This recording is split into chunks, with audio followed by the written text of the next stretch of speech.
Lektion 22. Eine schöne Wohnung.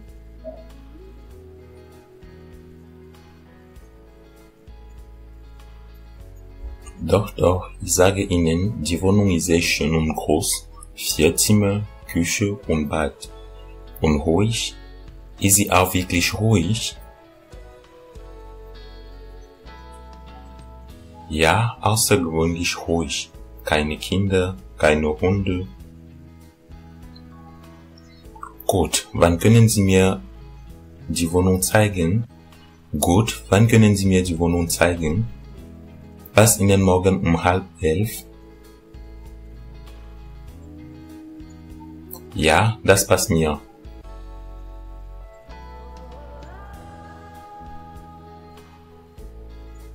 Gefällt Ihnen die Wohnung?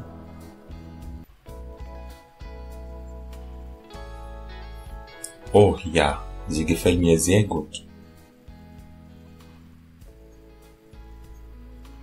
Gut, dann gehen wir in mein Büro und erledigen sofort die Formalitäten. Warten Sie, ich muss die Wohnung zuerst meinem Mann zeigen. Ach so, sind Sie verheiratet? Sagen Sie, haben Sie auch Kinder? Ja, 7 kleine Kinder, aber wissen Sie, meine Kinder sind sehr musikalisch und hassen les. Dans cette nouvelle épisode, nous poursuivons avec la déclinaison et cette fois-ci le cas du datif.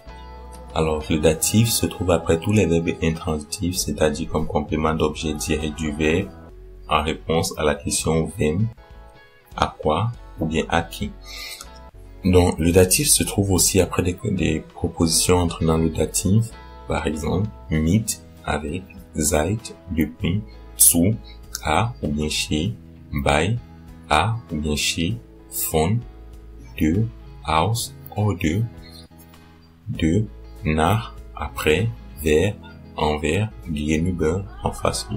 Ici, nous avons aussi 2 pronoms personnels au datif, mir, à moi, ihnen, à vous, qui sont des datifs des prénoms personnels sie, formule de politesse pour ihnen, et mir, ich. Par exemple, nous avons les expressions passt das ihnen, est-ce que cela leur convient? Notez ici ihnen avec un i minuscule, et passt das ihnen, cela vous convient? Notez ici ihnen avec grand i qui correspond à la formule de politesse. Meinem Mann, à mon mari, est le datif de mon mari. En guise de vocabulaire, nous avons das Kind au singulier et die Kinder au pluriel qui signifie l'enfant, les enfants. Nous avons l'expression des Hund et die Hunde, le chien, les chiens.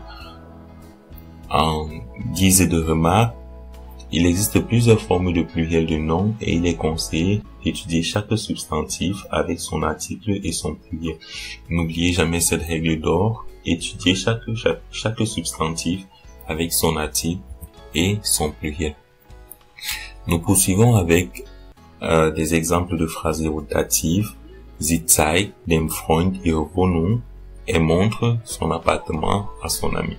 Alors les questions qu'on peut se poser ici c'est wer zeigt die Wohnung? Sie, elle, 3e personne du singulier.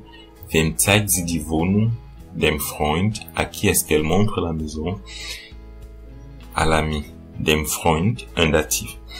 On peut aussi dire ich lebe hier seit meiner Kindheit. Je vis ici depuis mon enfance. Nous avons la proposition seit qui signifie depuis. Meine Eltern kommen aus dem Urlaub zurück.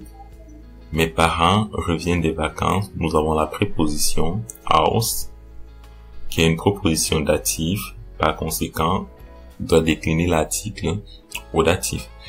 Tableau de déclinaison des articles au datif. Dans une des vidéos précédentes sur l'accusatif, nous avons dit le nominatif correspondait à la forme de base de tous les éléments de la langue allemande. Le datif correspond aussi au complément d'objet indirect et notez ici que les noms masculins forment le datif en EM avec les noms neutres, les noms masculins et neutres forment le datif en EN, tandis que les noms féminins forment le datif en ER. Les noms pluriels forment le datif en EN et entraînent une déclinaison en N du nom lorsqu'ils sont écrits au pluriel et se terminent avec une consonne différente de R. Vocabulaire. Nous avons listé ci-bas quelques verbes datifs et vous prions de les conjuguer au présent de l'indicatif. Gefallen, plaire, gehören, appartenir, gelingen, réussir, helfen, décider, drohen, menacer. Nous espérons que cette explication sur le datif vous a intéressé et vous donnons rendez-vous dans la vidéo suivante.